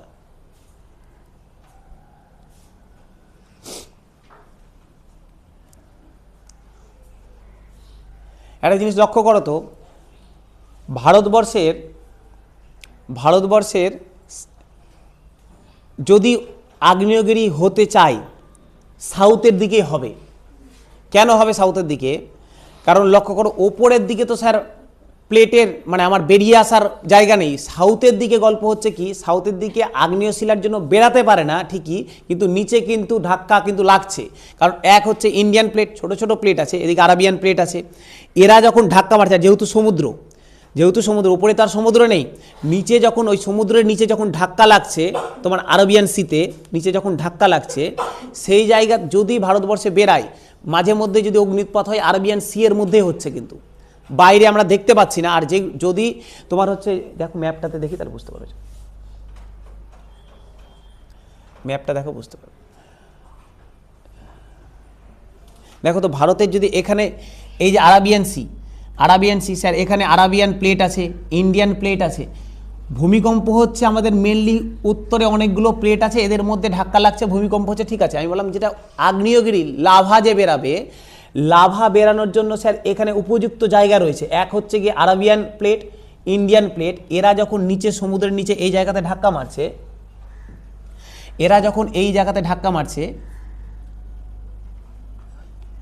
এখানে যখন এরা ধাক্কা মারছে, এই সমুদ্রের ভিতরে কিন্তু আগ্নেয় উৎপাত হতে পারে। আর এই হতে পারে মানে যেখানে আগ্নেয়গিরির আগ্নেয় উৎপাত হবে সেখানেই খনিজ সম্পদ পাওয়া যাবে বলেই আমাদের দেখবে পেট্রোলিয়াম বোম্বে হাই কোথায় আছে, সব আরাবিয়ান সি এদিকে। যত বড় বড় আমরা তুলতে পারি না, কারণ তোলাটা সমুদ্রের নিচে থেকে কঠিন, আমাদের কাছে অত উন্নত প্রযুক্তি নাই। কিন্তু দেখো ভাবো যতগুলো আমাদের বড় বড় পেট্রোলিয়াম যে রিজার্ভগুলো সব কিন্তু আরাবিয়ান সিতে। তার কারণ আছে, কারণ এই দিকেই প্লেটগুলো বারবার সমুদ্রের নিচে ধাক্কা লেগে নিচ থেকে অগ্নুৎপাত করেছে বলেই ওখানে পেট্রোলিয়ামের সঞ্চয় হয়েছে। এবার যারা পেট্রোলিয়াম খুঁজে, যারা ভূগর্ভস্থ বিজ্ঞানী যারা খুঁজে বেড়া, ওরা তো আর উল্টাপাল্টা এখানে এসে খুঁজবে না, চায়নাতে গিয়ে তো খুঁজবে না। ওরা জানে যে এখানে যদি ধাক্কাও লাগে এখানে ভূমিকম্প হয়ে যাবে, এখানে অগ্নুৎপাতও হচ্ছে না, এখানে আমি পাবোও না। তখন পেট্রোলিয়াম পেতে গেলে এমন এক জায়গাতে খুঁজতে হবে যেখানে নিচে উপরে জল আছে, লেয়ার আছে, চাপা পড়ে থাকছে, আর নিচে ওখান থেকে অগ্নুৎপাত হয়ে ওখানে জমা হয়ে যাচ্ছে। তো ওরা ওই জন্য প্লেটগুলোর জায়গা খুঁজে দেখবে আমাদের বোম্বে হাই এখানে গড়ে উঠেছে। কখনো শুনবে না যে বে অফ বেঙ্গলে গড়ে উঠেছে, ঠিক আছে। আবার দেখো এই সাইডে যেহেতু চায়নার এই দিকে 3টা প্লেট আছে, ওই জন্য দেখবে এখানে প্রচুর পরিমাণে কিন্তু এই জায়গাটাকে নিয়ে সাউথ চায়না সিকে নিয়ে এত ঝামেলা, কারণ এখানে প্রচুর খনিজ আছে। এবার এই খনিজটা ফিলিপাইন বলে আমাদের, এদিকে স্যার তাইওয়ান বলে আমাদের, এটা নিয়ে আবার চায়নার সাথে বহুত ঝামেলা চলছে। তো এই জায়গাতে যেখানে যেখানে প্লেটের সমুদ্রের নিচে প্লেটের ধাক্কা লাগে সেই জায়গাতে খনিজ সম্পদ গড়ে ওঠার চান্স ম্যাক্সিমাম। বোঝা গেল? কি যেন লিখলে লাস্ট? হুম, হ্যাঁ হ্যাঁ, খনিজ সম্পদ। আচ্ছা, তাহলে এবার আমাদেরকে জানতে হবে স্যার, এই যে আগ্নেয়গিরি কত ধরনের হয়। আগ্নেয়গিরি স্যার 3 ধরনের হয়, ছোটোবেলা থেকে পড়ে এসেছি। একটা অ্যাক্টিভ, একটা ডরমেন্ট মানে সুপ্ত প্রায়, একটা সুপ্ত ডেড। ঠিক আছে, তাহলে আমাকে এবার আগ্নেয়গিরিকে 3 ভাগে ভাগ করে দাও। এক হচ্ছে অ্যাক্টিভ ভলক্যানো, একদম অ্যাক্টিভ। একটা হচ্ছে গিয়ে সুপ্ত মানে সুপ্ত প্রায়, আর একটা হচ্ছে সুপ্ত।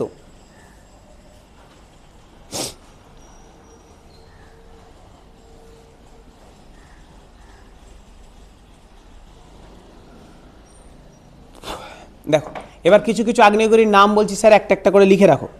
গোটা পৃথিবীর সাপেক্ষে 1 নাম্বার একটা সুপ্ত প্রায়, একটা সুপ্ত। ঠিক আছে, 3 ধরনের অ্যাক্টিভ, একটা অ্যাক্টিভ, একটা ডরমেন্ট মানে হচ্ছে সুপ্ত প্রায়, আর একটা হচ্ছে সুপ্ত ডেড। ঠিক আছে, মৃত, মৃত প্রায় বা মৃত, সুপ্ত বা সুপ্ত প্রায়, মৃত। যদি মৃত দিয়ে লিখো তাহলে মৃত প্রায় আর মৃত, আর যদি সুপ্ত দিয়ে লিখো তাহলে একটা সুপ্ত প্রায় আর সুপ্ত। হ্যাঁ জীবিত, হ্যাঁ জীবিত আগ্নেয়গিরি। 3 প্রকার, একটা জীবিত, মৃত প্রায় মৃত, বা তুমি যদি লেখো জীবিত, সুপ্ত প্রায় আর সুপ্ত। সুপ্ত প্রায় জীবিত মানে বুঝতে পারছো যেখানে মাঝে মধ্যে হয়, মৃত প্রায় মানে ও হয়নি অনেক দিন কিন্তু হতে পারে, আর মৃত মানে যেখানে আর হবে না। ঠিক আছে, তো এবার অ্যাক্টিভ ভলক্যানোর কিছু নাম বলছি, নামগুলো জায়গা এবং নাম লিখে রাখো। ঠিক আছে, 1 নম্বর লেখো জাপান, জাপানে লিখে রাখো এসো, এএসও, এএসও, এএসও। অ্যাক্টিভ ভলক্যানোর কিছু উদাহরণ বলছি, লিখো উদাহরণ। 1 নম্বর লেখো এসো, এসো হচ্ছে জাপান, জাপান হল, হ্যাঁ জাপান লিখে এসো লেখো, বা এসো লিখে জাপান লেখো, একই ব্যাপার, নিজের মতো করে লিখো। হ্যাঁ এসো, আগ্নেয়গিরিটার নাম হচ্ছে মাউন্ট এসো।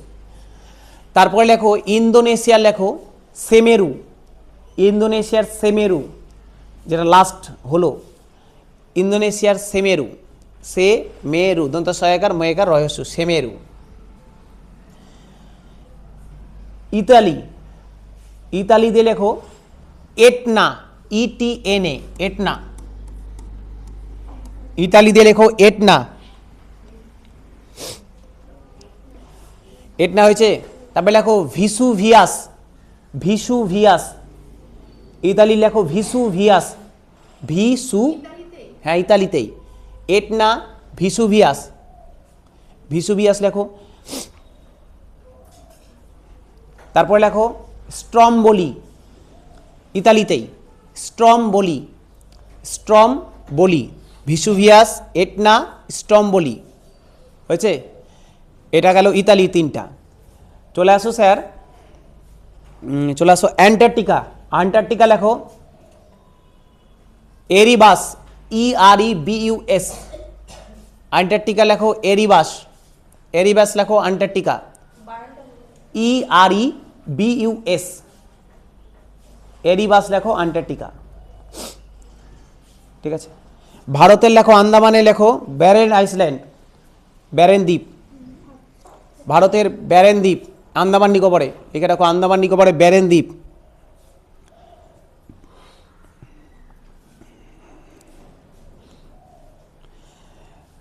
তারপরে লেখো ব্যারেন, ব্যারেন BARREN। ইকুইডর, ইকুইডরের লেখো কোটোপক্সি, COTOPA, ইকুইডর, ইকুইডর, ইকুইডর দেশের নাম শোনে নাই, ইকুইডর, ইকুইডরের লেখো কোটোপক্সি। লাস্ট যেগুলো হয়েছে ওই দেশগুলো, ওগুলোরই নাম বলছি শুধু। কোটো, COTO, কোটোপ্যাক্সি, PAXY, কোটোপ্যাক্সি, ইকুইডরে হচ্ছে কোটোপ্যাক্সি। তারপরে আমেরিকা লেখো, USA লেখো কিলাও, KILAEU,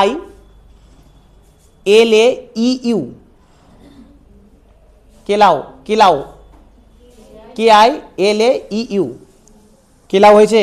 তারপর লেখো মোনালোয়া, মোনালোয়া, USA-তেই মোনালোয়া, মোনালোয়া হয়ে গেছে, মোনালোয়া। এই কটা মনে রাখবে স্যার, অ্যাক্টিভ ভলক্যানোর উদাহরণ, অ্যাক্টিভ ভলক্যানোর নাম এই কটা মাথায় রাখবে। এবার স্যার লেখো হচ্ছে গিয়ে ডরমেন্ট ভলক্যানো, মানে হচ্ছে এই যে মৃতপ্রায়, মৃতপ্রায় ভলক্যানোর নাম লিখো। আন্দামানে লেখো নারকন্ডাম, আন্দামানে লেখো, আমাদের আন্দামানে লেখো নারকন্ডাম। হ্যাঁ নারকন্ডাম, নারকন্ডাম ভলক্যানোর নাম শোনেনি? নারকন্ডাম আন্দামান, নারকোডাম, ওই তো নারকন্ডাম, নারকোডাম, যা ইচ্ছা লিখো না। ফুজিয়ামা, জাপানের ফুজিয়ামা, জাপানের ফুজিয়ামা, জাপানের ফুজিয়ামা, ফুজিয়ামা জাপান। ইন্দোনেশিয়ার লেখো কেরাকাটাও, কেরা, কে ই আর এ, কেরাকাটাও। ইন্দোনেশিয়ার হচ্ছে কেরাকাটাও, ইন্দোনেশিয়ার কেরাকাটাও।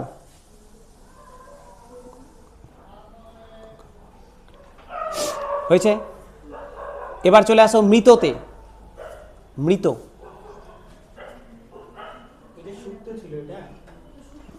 মৃত প্রায়, সুপ্ত প্রায়, এতক্ষণ যেটা বললাম তিনটা সেটা হচ্ছে সুপ্ত প্রায়।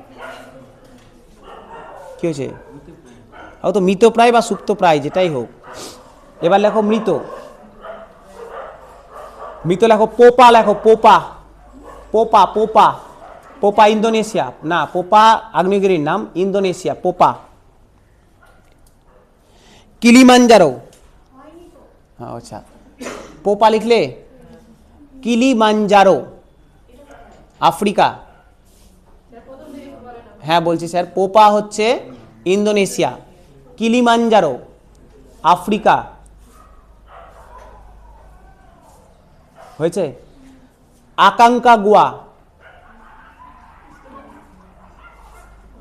কিলিমাঞ্জারো হয়েছে, কিলিমাঞ্জারো আফ্রিকা, আকাঙ্কাগুয়া লেখো, আকাঙ্কাগুয়া সাউথ আমেরিকা, আকাঙ্কাগুয়া হচ্ছে South America, Aconcagua, Aconcagua South America.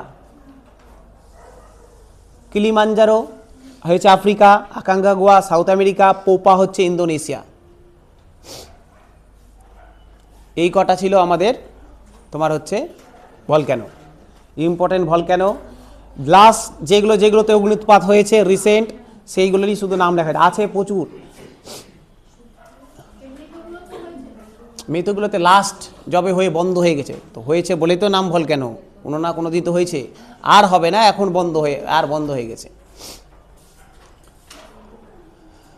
বুঝলে ভাবলেও কাজ কি? এ কটা মুখস্থ করবে নাম, ঠিক আছে? বোঝা গেল স্যার? এখান থেকে ভলক্যানো থেকে আমাদের কোশ্চেন আসার মতো যা ছিল, ভলক্যানোর এই পয়েন্টেই ছিল কোশ্চেন আসার মতো, আর ভলক্যানো থেকে কোশ্চেন নাই, ঠিক আছে? এই পয়েন্টই ভলক্যানো ছিল। এবার আমরা বুঝতে পারছি স্যার নেক্সট চ্যাপ্টার যেটা ঢুকবো স্যার, আমরা রক সিস্টেমে ঢুকবো। রক সিস্টেম পড়া হয়ে গেলে, রক সিস্টেম পড়া হয়ে গেলে আমরা উইন্ড আছে, উইন্ডের কিছু আছে সিলেবাসে, উইন্ড দেওয়া আছে, অ্যাটমসফিয়ারের কিছু গল্প আছে, সেই ছোট ছোট জায়গাগুলো হয়ে গেলে ইন্ডিয়ান জিওগ্রাফি হালকা যেগুলো পার্ট আছে ওগুলো পার্টে ঢুকবো। এগ্রিকালচার দিয়েছে, ভূপ্রাকৃতি থেকে কোশ্চেন দিয়েছে, এই পার্টগুলো করে নেবো, তাহলে মোটামুটি সিলেবাসটা কাছিয়ে যাবে। ঠিক আছে? ঠিক আছে। এবার যেটা স্যার বলার ছিল,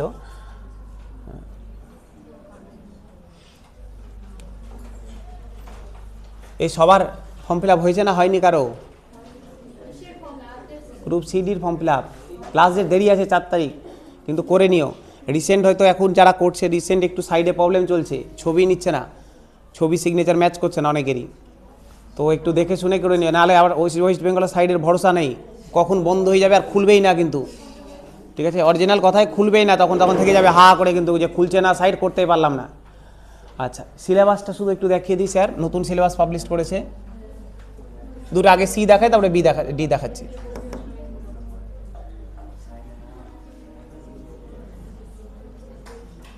সিলেবাস একদম বাচ্চাদের সিলেবাস আছে, 2-3 মাস ঠিকঠাক পড়বে, বা যারা এমনি কম্পিটিশন লাইনে পড়ো, এই যা আছে স্যার ফুল মার্কই পেয়ে যাবে, 60 আছে 60ই পাবে, কাট আপ দেখবে ওরকমই যাবে। কি হাস্যকর ব্যাপার করেছে সিলেবাসে, দেখাচ্ছি চলো দেখো। দেখো পুরো সিলেবাস চেঞ্জ হয়ে গেছে, আগের বছরের গ্রুপ সিডি সিলেবাস আর এই বছরের গ্রুপ সিডি সিলেবাস একদম পুরোটাই চেঞ্জ। অনেকে বলছে স্যার শুধুমাত্র কারেন্ট অ্যাফেয়ার্স তুলে, শুধুমাত্র কারেন্ট অ্যাফেয়ার্স তুলেনি, জিকের পোর্শনও চেঞ্জ হয়ে গেছে, জিকের পুরো পোর্শন চেঞ্জ হয়ে যায়। আগের দেখবে আগের বছরের গ্রুপ সি সিলেবাস দেখবে জিকে, আর এই বছরের সিলেবাস দেখবে একদম টোটাল ডিফারেন্ট আছে। কি কি দিয়েছে এবার, এই তাকাও স্যার, যারা সিডি পড়বে একদম টু দ্য সিলেবাস পড়বে, কিন্তু উল্টাপাল্টা স্যার আমার নাই সিলেবাসে পড়ছি, মুখস্থ করে যাচ্ছি, কোনো কাজে লাগবে না, ওইভাবে পড়বে না। যা আছে যেভাবে সিলেবাসে দেওয়া আছে সেভাবে পড়বে, একটা একটা করে চ্যাপ্টার ধরবো, যেভাবে যেভাবে করা আছে সেভাবে করবে। ইন্ডিয়ান হিস্ট্রি আর জিওগ্রাফি, বুঝতেই পারছো স্যার, ইন্ডিয়ান হিস্ট্রি জিওগ্রাফি, হিস্ট্রিও তোমাদের পড়া চলছেই, জিওগ্রাফিও চলছেই, তোমার এই করতে করতে ইন্ডিয়ান হিস্ট্রি জিওগ্রাফি হয়েও যাবে। আচ্ছা স্যার, এক্সট্রা পড়তে হবে তোমাকে কনস্টিটিউশন। এখানে দেখবে তো আপার প্রাইমারিতে যেটা আছে পলিটি আছে, পলিটি আর কনস্টিটিউশনের মধ্যে পার্থক্য আছে। ওখানে একটা পার্ট আছে কনস্টিটিউশন, কিন্তু এখানে দিয়েছে কিন্তু কনস্টিটিউশন। ওখানে গিয়ে কিন্তু তুমি ভাবো স্যার যেগুলো এখন যেগুলো কনস্টিটিউশন পড়ছে মানে পলিটি পড়ছে, এগুলো নাই কিন্তু, ডাইভার্সিটি কী জিনিস, এই কী জিনিস, এগুলো নাই, ওখানে শুধু কনস্টিটিউশন আছে। এটা গেল, এটা স্যার এই দুটো সবাই পারবে, কারণ এগুলো আমরা ছোটোবেলা থেকে পড়ে এসেছি। নতুন যেটা অ্যাড করেছি sir NEP, National Education Policy. National Education পলিসিটা কিন্তু একটু পড়তে হবে। কেন পড়তে হবে sir? National Education Policy sir পড়ে নেবো, রচনা মুখস্থ করে নেবো 2020 হবে না, একদম প্রথম থেকে পড়তে হবে। 1964 সালে কোঠারি কমিশন থেকে শুরু করে একদম 2020 পর্যন্ত 3বার ন্যাশনাল এডুকেশন পলিসি হয়েছে, 3টা জায়গায় পড়তে হবে। এবার 1964 হয়েছিল, 68 থেকে লাগু হয়েছে কোঠারি কমিশন, কী বলেছে ওখানে কী কী বলা ছিল।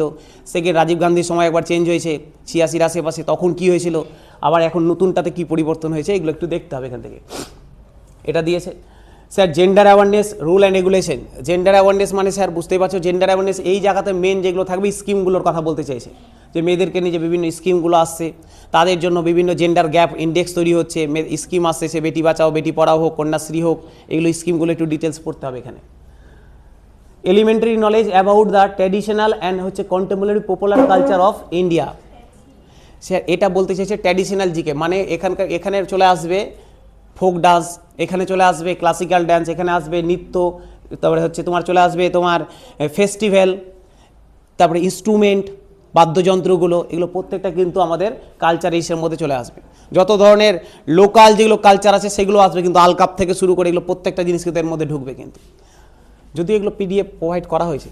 আচ্ছা, basic computer knowledge sir, basic computer knowledge এটা কিছু করার নেই, এটা হালকা জিনিস আছে। কম্পিউটারে একদম পাতি, এমন ভাবনা স্যার কম্পিউটার আমাকে মাস্টার হতে হবে, কম্পিউটার একদম পাতি, যেগুলো দেয় ছোটো ছোটো জিনিস কনভার্ট করা, এখানে কোনটাকে কম্পিউটার ব্রেন বলে, কোনটাকে কী বলে, 2-4টা স্যার ক্লাস করবে, ঠিকঠাক করে হয়ে যাবে। হ্যাঁ, শর্টকাট কীগুলো, ইভিএস দিয়েছে। ইকোনমিক কারেন্ট অ্যাফেয়ার্স, এটা স্যার একটা বড় চেঞ্জ করেছে এখানে, ইকোনমিক কারেন্ট অ্যাফেয়ার্স। এমনি কারেন্ট অ্যাফেয়ার্স তুলে দিয়েছে, মানে এমনি হয় না, আবার দিয়েছে ইকোনমিক কারেন্ট অ্যাফেয়ার্স। এমনি ইকোনমি ছিল না সিলেবাসে, ইকোনমি অ্যাড করেছে ওর সাথে আবার কারেন্ট অ্যাফেয়ার্স দিয়েছে। ইকোনমি পুরো ইকোনমি নাই কিন্তু, শুধু কারেন্ট অ্যাফেয়ার্স। এবার তোমাকে বুঝতে হবে ইকোনমিক কারেন্ট অ্যাফেয়ার্স কোন কোন জায়গা থেকে কোশ্চেন হতে পারে। ইকোনমিক কারেন্ট অ্যাফেয়ার্সের কোশ্চেন হতে পারে ব্যাংক রিলেটেড, মানে বিভিন্ন যে রেপো রেট হোক, রিভার্স রেপো রেট হোক, সিআরআর হোক, এসএলআর হোক, এগুলো কীভাবে চেঞ্জ হচ্ছে, কত আছে, এগুলো থেকে কোশ্চেন দিতে পারে। দ্বিতীয় কোশ্চেন দিতে পারে বাজেট থেকে, বাজেটে নতুন কোন জায়গাতে কোন স্কিমে কত টাকা দিয়েছে। ইকোনমিক সার্ভে থেকে কোশ্চেন দিতে পারে, ইকোনমিক সার্ভেও পাবলিশড হয়ে গেছে। তো এই জায়গাগুলো কিন্তু একটু রেডি করে, বিভিন্ন যে ইকোনমিক যে স্কিমগুলো আসছে, বিভিন্ন এই যে প্রধানমন্ত্রী কৃষক বিভাগ যোজনা, অমুক যোজনা, এই যোজনা, এগুলো থেকে কোশ্চেন দিতে পারে। এগুলো হচ্ছে এই জায়গার গল্প। স্পোর্টস মানে খেলাধুলা, স্পোর্টস মানে খেলাধুলা থেকে। আর স্যার ইনভেনশন অ্যান্ড স্যার এটা আগেরবারও ছিল, innovation and invention of in science, মানে আবিষ্কার এবং আবিষ্কারক, বিভিন্ন যন্ত্রকে আবিষ্কার করেছে না করেছে, এটা আগেরবারও ছিল। গল্প হচ্ছে দেখো, যখন ডি এর সিলেবাসটা দেখাবো, ডি এর সিলেবাসে করেছে কি পাকামো, এইগুলো রেখেছে। এখানে দেখো দিয়েছে এলিমেন্টারি নলেজ অ্যাবাউট দ্য, ফুন্তি পড়ছে নাকি, about the traditional and contemporary popular culture of India. এখানে দিয়েছে ইন্ডিয়ার রেসপেক্টে, গ্রুপ ডির সিলেবাসে দিয়েছে ওয়েস্ট বেঙ্গলের রেসপেক্টে। ঠিক আছে, এবার মানে বোঝা মুশকিল, কালকেও বলছিলাম বোঝা মুশকিল, ওরা ভুল করে দিয়েছে, কারণ মাথা নাই তো কখন কী দিয়ে দিচ্ছেন, ভুল করে দিয়েছে না অরিজিনালি ওটাই বলতে চেয়েছে। গ্রুপ ডি সিলেবাস দেখাচ্ছে ওরা এখানে ওয়েস্ট বেঙ্গলের রেসপেক্টে দিয়েছে।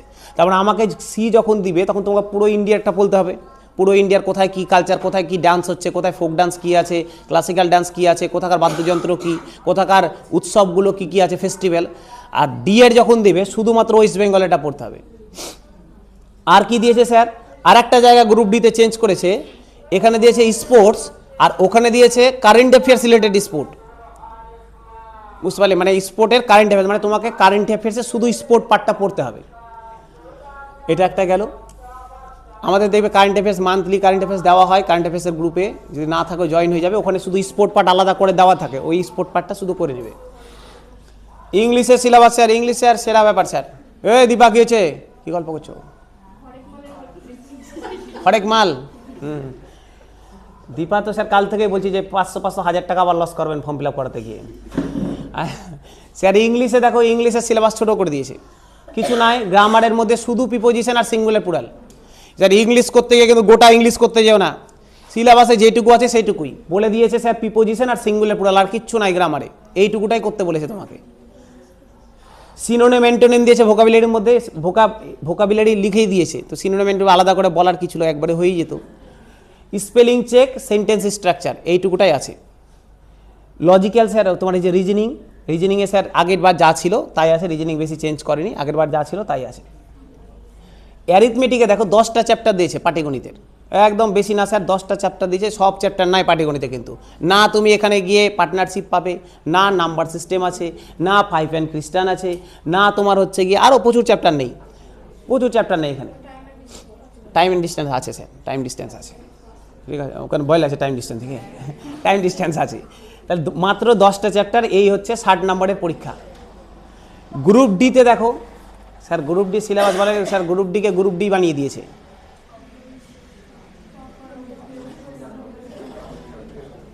গ্রুপ ডির সিলেবাস স্যার আরও হাস্যকর দিয়েছে, গ্রুপ ডি সিলেবাসটা দেখো, মজা লাগবে দেখে। মানে কি বলতে চাইছে, পরীক্ষা নিতে চাইছে না হাসি ঠাট্টা করতে চাইছে, গ্রুপ ডিকে নিয়ে দেখো। ইচ্ছে করে সিলেবাসটা এরকম বানিয়েছে যাতে করে সবাই 40-এ 40 পায়, আবার ওই 5 নম্বরের ওই এক্সপিরিয়েন্সটা নিয়ে আবার কাট অফটা 45 চলে যাবে। হ্যাঁ, বেতন যদি প্রেম করো তাহলে বিয়ে করে নিতে পারবে, মোটামুটি গ্রুপ ডিতে 20,000-এর উপরেই পাবে।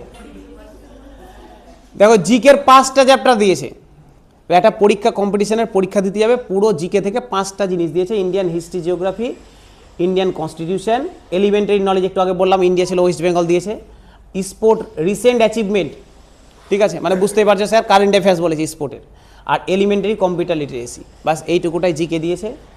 রিজনিং 5টাই আছে, ম্যাথের দেখেছো 5টা চ্যাপ্টার দিয়েছে, তার থেকে দিতই না। আবার লিখে দিয়েছে এলসিএম হিসেবে ইজি প্রবলেম, মানে বুঝতে পারছো কি দিবে, 2, 4, 6, 8-এর লসাগু করো, 5, 7-এ গসাগু করো, লিখে দিয়েছে, তো কিছু করার নেই, তার থেকে পরীক্ষা নিতই না, এটা ইচ্ছা করে করেছে যাতে করে যারা বাদ যাবে ওরা যেন 5-এর এক্সপিরিয়েন্স দিয়ে ফুল পেয়ে যায়। আর এই সিলেবাসে পরীক্ষা দেওয়ার মতো কিছু নাই, তুমি একটু যদি 7 দিন ঠিকঠাক পড়ো তাহলেই 40-এ 40 পাওয়ার মতো হয়ে যাবে। সিলেবাসটা দিয়েছে এরকম করে, কোন জায়গাতে পাবে না ছেলে বলো তো? এখান থেকে ইন্ডিয়ান হিস্ট্রি, জিওগ্রাফি যারা একটু পড়ে এসে 1 মাসও যারা রিভিশন করেছে, যেগুলো কোশ্চেন দেবে এমনি পারবে দেখতে, আর ওরা এমনি এমন করে করবে, তুমি যদি নাও পড়ো, ছোটোবেলা থেকে হয়তো বাড়িতে 1, 2 এর ছেলেপেলে থাকলে ওদের মুখে শুনে এসছো কোশ্চেন, কিছু দেয় মানে যা দাও আটকানোর মতো কোনো। রিজনিং তো এমন কেউ নাই যে পারে না, রিজনিং সবাই 10-এ 10 পাবে। আর ইচ্ছা করেই অ্যারিথমেটিকটা এমন করে দিয়েছে যে গল্প আর নাই, কিছু রাখলোই না, যে তোমাকে বাদ দেওয়ার মতো জায়গা রাখলোই না, যে চলো অ্যাভারেজ থেকে কোশ্চেন দিব, দুজনের ছেলে আর বাবা আছে, বাবার বয়স 40, ছেলের বয়স 10, গড় বয়স কত বের করো। এটা উল্লেখ, এটা কোনো গল্প হয় যেখানে লিখে দিবে ইজি প্রবলেম? আর দিয়েছিস ভালো কথা, এলসিএম এসসিএফ রেখে দে, আর লিখে দিয়েছে ইজি প্রবলেম। হ্যাঁ, বেশি খাটাখাটি না করতে হয়, বেশি চাপ নিয়ে না, আমরা আছি সঙ্গে, হালকা করে। হ্যাঁ, যদি ফর্ম ফিল আপ করতে চাও না অবশ্যই করবে, কেন করতে চাও, মানে এত টাকা এদিক ওদিক চলে যাচ্ছে, এটাও নাহলে দিলে আবার কি জলে, ঠিক আছে। সিলেবাস যাবে, সাইটে গিয়ে ডাউনলোড করবে, আচ্ছা দিয়ে দেবো, গ্রুপে তো দেওয়াই আছে, ভালো।